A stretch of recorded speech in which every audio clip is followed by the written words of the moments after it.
questions. I will go through them and answer them honestly, quickly, to the best of my abilities. Here we go. Question number one comes from Anonymous, and it simply states, who wins gold going into the summer? I actually think it's very easy to say that Eric Goldberg will win gold because he won last time and he's in first place. He has clinched the 1 seed. However, I'm actually going to throw a little bit of a curveball, and I'm going to go with Joey Sasson to win gold. I don't know why, it's just a hunch that I have. I feel that Goldie, you gotta say, is the best player in the league. If you're doing rankings, he's number one. He's number one by the standings. He won the championship last time. I just feel like once the playoffs begin, Joey still has a slight chance at the bye, by the way. The three-way tiebreaker scenario, Joey could get the second bye. He might have an easier path. I think Joey is going to win the gold. I just feel like he wants it. It was a very weird early dismissal by Joey in the winter session. He lost on an off time to Goldie, and he didn't play particularly well either. So I think that's been eating at him for a while. He started off slow in this session, and I think he'll pick it up as we go. Next question. Should Mark Esses be demoted to bronze? And if he is, will he play next season and sign up? Mark Esses and Morty Cameo are officially demoted to bronze, and we expect both of them to sign up. It would be in poor taste and poor fashion if you play in the league and the penalty for the bottom two is you get demoted down a level and then you don't report to camp. Ruby Anthony was in gold. He finished in last place last year. He fell down to silver, and he reported to silver this year. So I think the same should happen with Mark. Mark went winless in silver. I don't know how he went from competing for the silver championship to not getting one match, not one W. Morty started very bad, picked it up late, had a couple of wins late, but not enough to get out of the bottom two spots. So they get sent down, and the top two guys from bronze getting sent up. We expect everyone to report. If you have a league where if you are going to shift divisions, but then when you get sent down, you don't report and you don't sign up the next year, to me that's bad. That's a little bit of a bush league. So hopefully there's no real excuses, no fake excuses. It's just reporting to the division that you're sent down or up to and doing your best with it. Next question. This comes from Albert in West Long Branch. Is being the schedule master more work or less work than you expected? It's more work than I expected. I cannot believe the amount of last-minute cancellations. It's weird because in other sports you have a team, and if someone's missing, too bad, the beat goes on. In singles, you are the team. If you can't make it, sometimes there's legitimate reasons, things didn't work, last-minute travel, wife, sick, whatever. If you can't make it, I try my best to replace you guys, but at this point in the season, when it's so late and there's only a handful of matches left, if you can't make it, we got to go into a forfeit. That is a rule that we need to hammer in down on the off-season meetings. If you cancel day of, it should be a forfeit, even if it's the beginning of the season. We should not allow people to be canceling the day of a match. It's not even fair to the opponent to get a new opponent in the last second. It happens. It is what it is. It's no big deal. Everyone's accommodating everyone else, but we should come down with rules. Also, it just affects the standing so much. I hate forfeits, but we got to do something when someone doesn't show up the same day of a match. What is the most challenging part of your job? I guess the most challenging part is getting everyone to play according to their schedule. You notice in the spring I did it very differently. I basically kept it almost open. We set a schedule, but I would do the polls and I would say who's available to play. That's a lot easier because whoever's available, I could put them in until the end. In the end, when I'm scheduling the matches and there's no leeway, everyone's got to start showing up. So that fits into the previous question. I think next session in the winter, maybe we could do like a month at a time, or maybe we let each person give me 3 or 4 dates that they for sure can't play and everything else they gotta play. But a lot of gimmicks, a lot of gamesmanship, a lot of nonsense that I don't particularly like. People that don't prefer to play on Saturday nights. People that want to play certain people in the beginning versus the end. I don't like any of that. I like the schedule to be randomized and respected if I had my best wishes. What is one thing that surprises you the most about actual gameplay? Great question. The thing that surprises me the most is how many people foot fault on every single serve. Charles Saka is the one guy that corrected his foot fault. After we showed him video, he doesn't do it anymore. He's the only guy. There are top A players that foot fault. I'll tell you who doesn't. Goldie does not foot fault. Jacob Jamal does not foot fault. Ellie Mamie with his powerful serve, I don't think he foot faults. I don't believe Panitz does. I think almost everyone else does. Saul Towell in gold, in silver, as the 1 seed, he foot faults. Elias Abadi, foot faults. Gabdi has a slight one sometimes, not every time. And Ruby Anthony is just the absolute worst. That's not a foot fault. That's taking a full 18 to 20 inches advantage. If I'm playing Ruby, I'm not allowing him to do that. He's got to serve from the foot behind, and if he's going to serve that way. He totally steps forward with his front foot, and in a game of millimeters, centimeters, where we slow down the film and we look at a bad call here or there, how are we letting someone take 18 inches on every single serve, especially when they have a powerful serve? So the thing that surprises me the most is how many people don't respect the line when it comes to serving. I think everyone in gold should take it upon themselves to never ever foot fault, not even once. No matter how good you are, you should never be foot faulting. It's such a minor thing to call against someone else and the opponent can't really see, but the video can see. So everyone should take it upon themselves and make sure that they don't foot fault anymore. League finals, Bub versus Jigga, who do you root for? Well, that won't be happening this year as Jigga did not make the playoffs. I thought Jigga had a very, very poor season. Didn't actually hit the ball as well as I'd like to see Jigga hit the ball.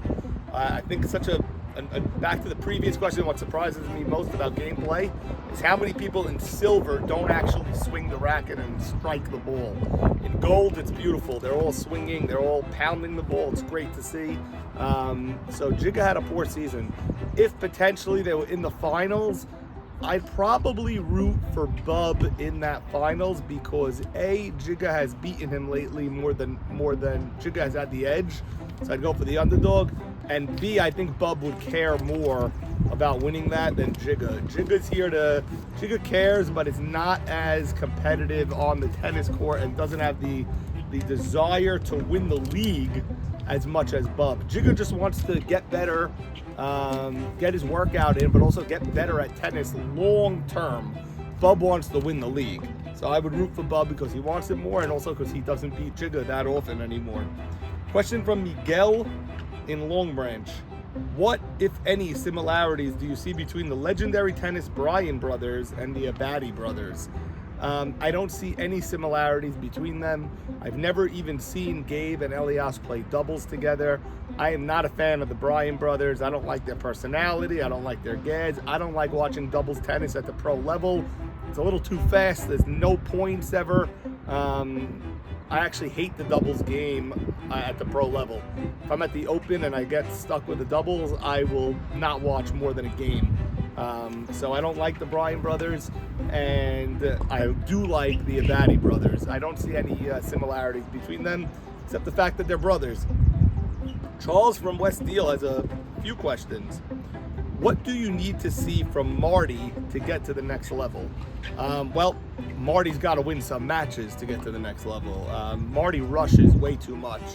You can't win points in gold on 3 strokes unless you're Eric Goldberg, unless you have a serve and volley and the point's over. Marty rushes way, way too much, tries to end the point, goes for that line, goes for that winner way too quickly, and way too many unforced errors. So he has a serve, he has talent, he has youth. I'm sure he has stamina and energy. He's got to be a little bit more patient if he ever wants to get to that next level. Are you excited for DRC expansion? I am very excited for the expansion of the DRC. I'm amazed at how many people see me and say they want to get into the tennis league. I had no idea how known it was and how popular it was, but people all over saying, get me into the league, get me into the league. I'm very excited to add at least one more tier, make it at least 4 tiers, maybe 5, but at least 4. And also excited at the possibility of adding some courts on Mondays and Tuesdays in Little Silver. So we could have some matches in Little Silver, some matches at West Park. And now you have different locations and different matches and out-of-town scoreboards. How cool is that? I love that. Next question, where did we get this new level from Raw? Well, Raw is a interesting creature. Raw Dog started very slow, had a bad winter, but lately has been winning matches. He won a big match against Panitz, which was very surprising, and now he just got the benefit of a forfeit from Landman, so that'll help him. I think it's spring in the air. It's YMSL season. That's when Raw hits his peak, and I think that's where the new level from Raw came from. Expect him to be more productive in work, more productive with his family, more productive in the office, and more productive on the tennis court. This is softball season for Raw. This is when Raw shines. Ralph from Elberon, New Jersey. Will the DRC consider prize money for the winners of the 26-27 season? Ralph, I don't think we will consider any prize money. We have enough questionable calls and interactions between players without putting a couple of $1,000s on the line. I don't think it would be healthy for people to be playing singles, calling their own calls, and knowing that there's some moolah at the end of it. Also, it's going to be a prestigious thing to win the league. We owe Michael Adis a trophy for silver. We need to get a better trophy for gold. I think that thing is way too lightweight. We got to make it a little bit heavier, a little bit more prestigious, and make it that the thing that's most important is winning the league, not getting the prize money. So I don't think that's in the future, but never know. Next is from an anonymous player. Longest warm-up player. Obviously, Ruby is number 1. Who's number 2 and number 3? Great question. Ruby by far and away is number 1. Ruby's really got to work on that court etiquette and getting warmed up a little bit quicker. Ellie Mamie is no speedster on warming up. He takes his time warming up, and Elias also. Elias is so good. He's such a good player that, you know, he could tend to feel that he doesn't have to follow the rules of the clock and doesn't need to start by 8:15 and the place will stay open. And he's been right. The place stays open for him, and the guy who strings the rackets hits with him. They all love him here, so he gets away with it. But to answer the question honestly, I would say Mamie and Elias, way after Ruby, who's just absurd.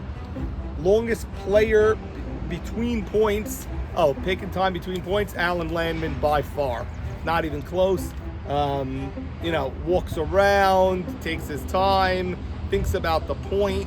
The shortest player between points, I think, is Morty. Morty's almost like a quick pitcher in softball. He just wants to get to the next point, the next point, the next point. But I would say Alan Landman by far is the slowest player between points. Right behind him, Ruby Anteby, again, with that lack of court etiquette, takes way too much time between points also. Player with the most talking during the match, gotta be Ruby again. Again, no one wants to talk for 2 hours, Ruby. They want to play tennis. Ruby talks a ton. I noticed Ralph Howell talks between games to the opponent about the points, about the games, and after the match will sit and talk as well. Gabe Harari also likes to talk in between games. Nothing that's during the points or in between the points. Only Ruby. Sorry, Ruby. Only Ruby talks during the games. Best match of the season so far has to be the comeback that Elsack had in a tiebreak. He was down a set, and then in the tiebreak, he was down 7 or 8 points. He was down 9-2 or 8-2, a bunch of set points. He came back and won it. That was a great, great comeback by Elsack. Player joining next year that you are most excited to have in the league. I don't know who's joining. Charles handles all the signups and all of that. Whoever joins, I'll have to deal with their schedule and everything, but I have no idea who's joining. I've heard some rumors about people, but I'm not excited about any of them because I don't know who is officially joining. Top 3 things you would improve about the Park Avenue Tennis Center. Number 1, I wish they would not clean the garbage cans before 10 p.m.